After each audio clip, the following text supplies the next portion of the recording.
learning to communicate in a world that's as chaotic and busy and confusing a lot of times is really difficult.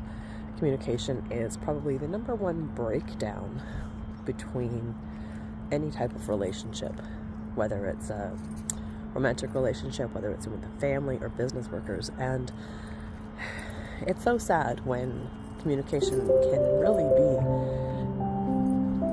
it can be the key, it can be the fix. But so often we just get held up in our emotions, and then we let the ego sit in, and we get our back up, and we're not communicating to listen. We're not communicating from a place of compassion and understanding where the other person is coming from. And then things can just spiral really fast. But what if people started to be okay with saying, hey, when you said this, it made me feel like this.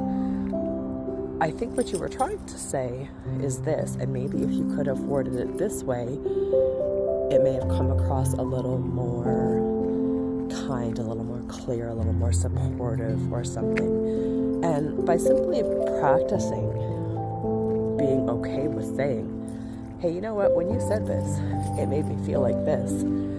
And I'd like to help us understand how to better communicate so that we don't get our backs up, so that we don't become defensive. Make that okay. We're all trying our best in this world, and we all have different communication styles, we all have different ways of looking at things, but it doesn't mean we can't work with calmness and gentleness and compassion to find levels of understanding that work for all parties involved. Make it a great day, folks, and remember, when you said this, it made me feel like this. Maybe let's look at what you really meant, because I don't think I'm understanding it quite correctly. All right, guys, make the best of this life.